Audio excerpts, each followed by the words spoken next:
হ্যাঁ কি সত্য তো? কি থাকার জন্য? ইয়ং। আচ্ছা বলেন, বয়স কি আমাদেরকে এক সময় ইয়ং থাকতে দেয়?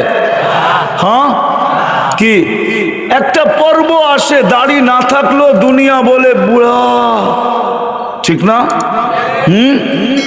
দুনিয়া বলে, বৃদ্ধ বলে না, বলে না?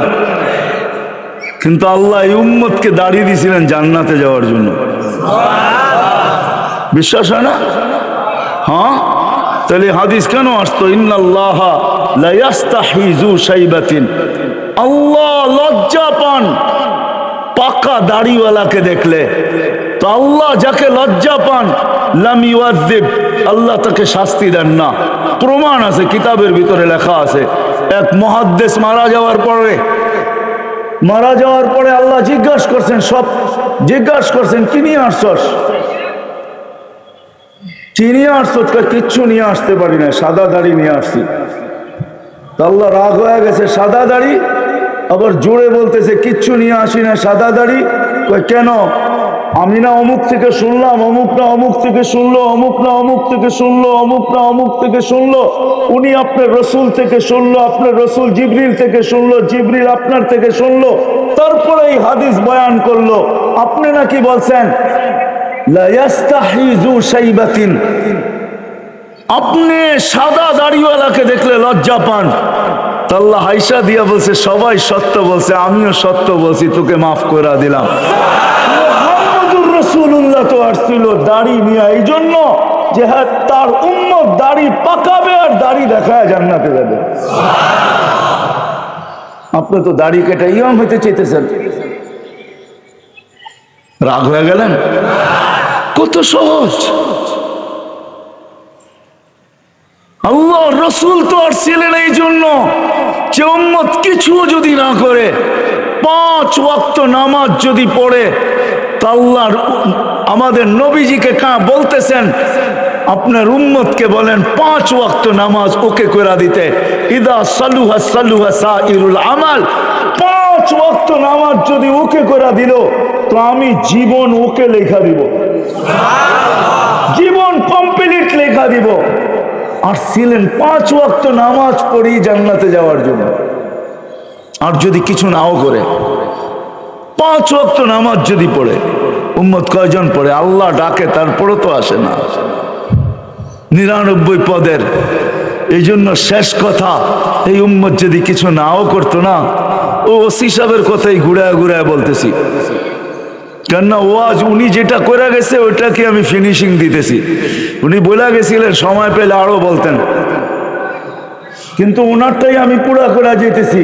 উম্মত যদি কিছু নাও করতো, হায় হায় কি নবী আল্লাহ দিছিলেন। আজকে নবীও চিনি না, আল্লাহও চিনি না। আপনি দিজাদিকে নিয়ে কাঁদেন, আমি তো আমার জাতি নিয়ে কাঁদি। মুসলমানের কাছে যতটুকু নবী ঘৃণিত, অবহেলিত, দীক্ষিত, লাঞ্ছিত, বঞ্চিত, মনে হয় কারো কাছে এতটুকু না। সত্য, এখানে একজনও পাওয়া যাবে না। যারা বসে আছে, দাড়ি পাকা হোক আর কাঁচা হোক, যুবক হোক আর বৃদ্ধ হোক, চুল কাটতে কাটতে বৃদ্ধ হয়ে গেছি। আজ পর্যন্ত সেলুনে যে একবার বলি না এই জীবনে যে আজকে আমার চুলটা আমার নবীর স্টাইলে কাটা দিবি, জীবনভর যা কাটছত, আজকে আমার নবীর স্টাইলে কাটবি। কেন? আমার নবীর স্টাইল আমার কাছে পছন্দনীয়, বিধায় আমি নবীর স্টাইলে চুল কাটতে আসছি। একজনও তো হাত উঠাইতে পারবে না। অথচ আল্লাহ রসুলের স্টাইল আল্লাহর কাছে প্রিয়, সমগ্র জগতের চেয়ে প্রিয়। আর ওই রসুল, হায় হায় হায় হায়, যে দুনিয়ায় থাকতো চোখের পানি ঝরাইছেন, এখনো কবরে উম্মতের জন্য চোখের পানি ঝরান। কিয়ামতের মাঠে উম্মতি উম্মতি বলে চিৎকার দিতে থাকবেন। যে দুনিয়ার কিছুই ভোগ করা যান নাই। আজকে তো আমরা পাওয়ার জন্য পাগল, যাকে আল্লাহ সমগ্র জগতের ভান্ডারের চাবি পর্যন্ত পাঠায়া দিছিলেন। আমার কাছে রেওয়ায়েত আছে, দেখা নিতে পারেন। জিবরিল আলাইহিস সালাম চাবি নিয়েও আসছিলেন। আল্লাহর পক্ষ থেকে এক প্রাণীর পিঠে করে চাবি নিয়ে আসছিলেন। বলছে এটা কি? বলছে অতীত। তো আপনাকে সমগ্র ভান্ডারের চাবি দিতে চাইতেছে আল্লাহ। বলছে নিব না।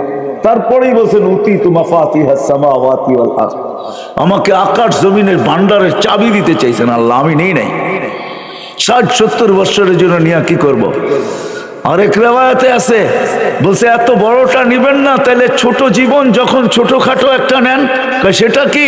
কাল্লাউ শীতালা জালতু জিবালাতা তিহামাতা যাহাবা, চাইলে মক্কার পাহাড়গুলা সোনার বানায় দিব। বলছে এটাও নিব না। তো চলবেন কি করে? আজিদ ইয়াওমান আশকুর, যেদিন পাবো শুকরিয়া আদায় করবো। লাম আজিদ আসবির, যেদিন পাবো না সবর করব। তো নিবেন কখন? কয় কিয়ামতের দিন উম্মতকে সহ নিব। যিনি উম্মতের জন্য দুনিয়ার সবকিছু ছেড়ে দিয়েছেন, ওই আদর্শ নিয়ে আসছিলেন। আসেন প্রত্যেক ব্যক্তির জন্য সহজভাবে রাসূলুল্লাহ সাল্লাল্লাহু আলাইহি ওয়াসাল্লামের আদর্শ রাখা আছে। ছোট ছোট জিনিস নিয়ে আসছেন, যার ভিতরে পুরা জান্নাত লুকানো আছে। আমি তো একটা দেখাইলাম, 100 দেখানো যায়। উম্মত যদি শুধু 5 ওয়াক্ত নামাজই পড়তো, কিছু না করতো, হায় হায়, উম্মত 3 বেলা খায়, 3 বেলা খায়, 3 বেলা খায়। আমি এক সেমিনারে বলছিলাম, আজকে থেকে অনেক দিন আগে, রমজানে ছিল বাংলাদেশের প্রশাসনিক সেমিনার, ইফতার পার্টিতে। তা আমি বলতেছিলাম যে আমি জানি আমার মতো আপনারা হইতে পারবেন না, আমার মতো হওয়া সম্ভব না। কেননা যেখানে বসে আছেন ওইখানে বসে আমার মতো হওয়া সম্ভব না। দাড়ি টুপি জুব্বা সুব্বা এরকম হওয়া সম্ভব না, এটা আমি জানি ভালো মতে। কিন্তু যদি আপনি 4টা কাম করতে পারেন, তাইলেও আশা করা যায় জীবন গড়া যাবে, আল্লাহর কাছে যায় দাঁড়ানো যাবে। 4টা কাম যদি করা যায়। তো সবাই জিজ্ঞাসা করতেছিল যে কি 4টা কাজ? আমি বলতেছিলাম হককে সদা সর্বদা হক বইলা স্বীকার করা, হককে সদা সর্বদা হক বইলা কি করা, হকের কোনোদিন বিরোধিতা না করা, হকের কোনোদিন, আর হকের উপরে যে চলে তাকে কখনো ক্রিটিসাইজ না করা। আর আমি যে চলতে পারতেছি না, এই জন্য সদা সর্বদা আল্লাহর কাছে তওবা করা, ইস্তেগফার করা, তাইলেও বেঁচে যাবে। আমার জাতি যদি কিছু নাই করত, শুধু 3 বেলা যদি আল্লাহর কাছে ইস্তেগফারও করত, মাপ চাইতো, এখানে কয়জন পাওয়া যাবে বলে? সারাদিন গুনাহ তো কম হয় না, ঠিক না?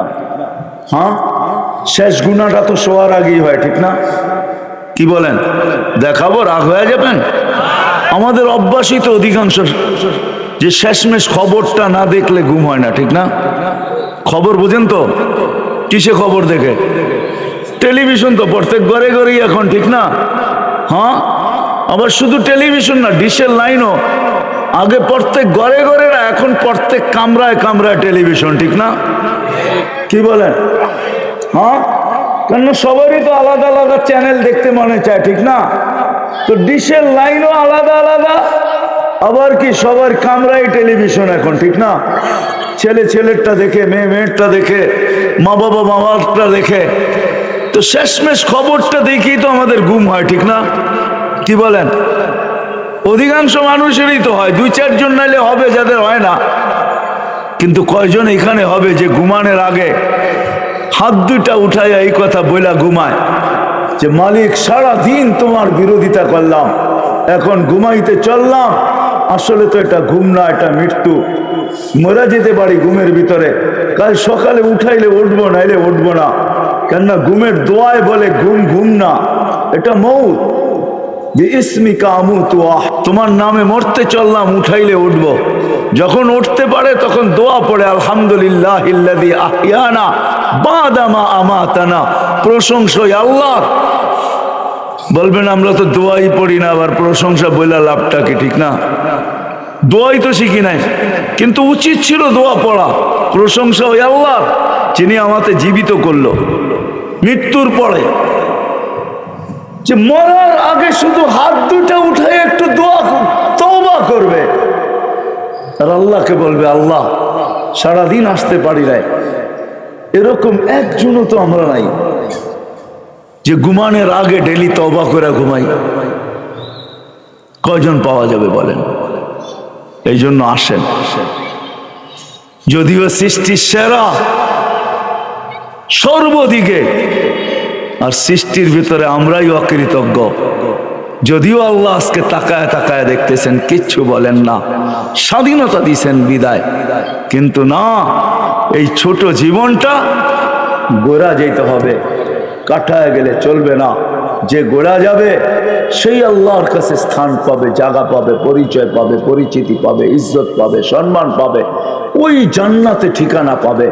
আর যদি জীবনটা গড়বে তো গড়বে কি করে? এটার জন্য আল্লাহ সহজ পদ্ধতি দিছেন, মুহাম্মাদুর রাসূলুল্লাহ। এই জন্য প্রত্যেক ব্যক্তির আল্লাহর রসুলের আদর্শ শিক্ষা চাই।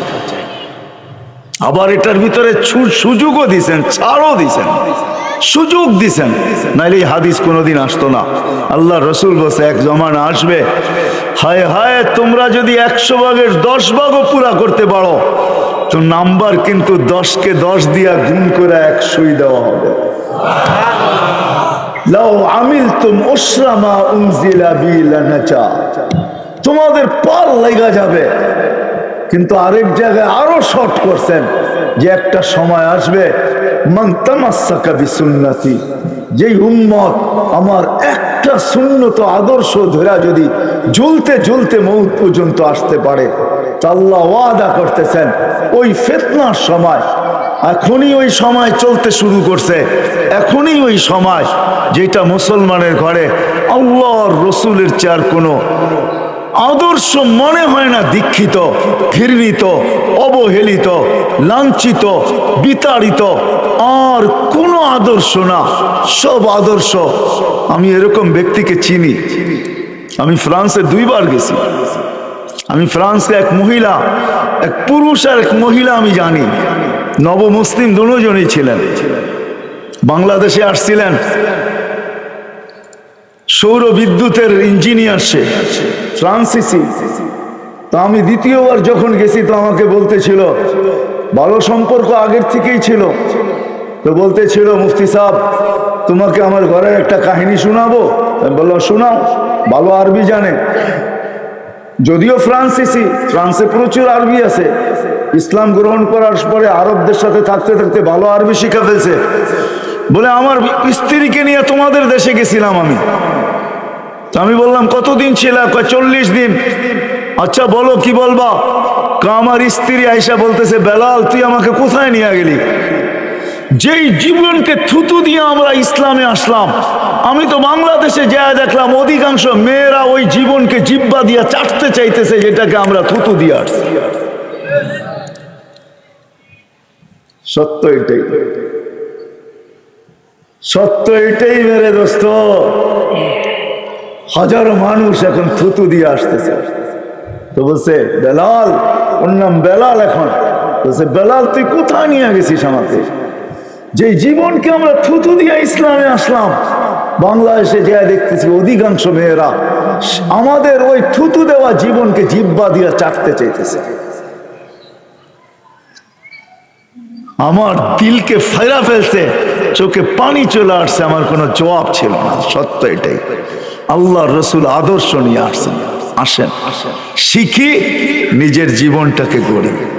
সৃষ্টির শ্রেষ্ঠত্ব দিছেন সর্বদিকে, ওই শ্রেষ্ঠত্বের তাজ নিয়ে যেন আল্লাহর কাছে পৌঁছতে পারি। এই জন্যই আল্লাহর রসুল বলছেন, নিচে নিয়ে আস্তে আস্তে এই পর্যন্ত আসছেন যে একটা সুন্নত যদি আমার উম্মত, একটা উম্মত যদি, একটাও যদি ওই সুন্নত আমার উম্মত তামাশা মানে ঝুলতে ঝুলতে ঝুলতে ঝুলতে যদি মউত পর্যন্ত, কবর পর্যন্ত পৌঁছতে পারে, তামাশাকা বিসুন্নতি ইনদা ফাসাদি উম্মতি ফালাহু আজরু মিয়াতি শাহীদ। বলেন 100 শহীদের মালা তোমাকে পরানো। এই জন্য আসেন, শ্রেষ্ঠত্বের মুকুট যেন অক্ষুণ্ণ থাকে, অক্ষুণ্ণ থাকে। এই জন্য আমি কয়েকটা অপশন দেখাইলাম। আসেন নবীর আদর্শকে শিখি। ওলামায়ে কেরাম, বাংলাদেশের মতো সুবর্ণ সুযোগ দুনিয়ার কোথাও নাই। আমি দুনিয়া ঘুরা বলতেছি, আল্লাহ বাংলাদেশের আলেমদের এত আলেম হক্কানি দুনিয়ার কোন দেশে নেই, আল্লাহওয়ালা দুনিয়ার কোন দেশে নাই, এমন সহজলভ্য দুনিয়ার কোন দেশে নাই। আমরা পারি, আসেন আজকের থেকে ওয়াদা করি নবীর আদর্শ শিখব, নামাজ ছাড়বো না, আর কমসে কম ডেলি ঘুমানোর সময় তওবা করা ঘুমাবো। ওয়াদা পাক্কা? হ্যাঁ, যদি তওবার ওয়াদা দিতে পারেন তাহলে আমি আপনাদেরকে কোরআন দিয়ে গ্যারান্টি দিতে পারি, ইন্নাল্লাহা ইউহিব্বুত তাওয়াবিন ওয়া ইউহিব্বুল মুতাতাহহিরিন। আল্লাহ বলে আমি তোমাকে বন্ধু হিসাবে গ্রহণ করব, চাই ঘুমের ভিতরে উঠাই আর সজাগ অবস্থায় উঠাই, যখনই তোমাকে উঠাবো তো আমি বন্ধু হিসাবে তোমাকে গ্রহণ করে নিব। আল্লাহ আমাদের সবাইকে আমল করার তৌফিক দান করেন। ওমা আলাইনা ইল্লাল বালাগ।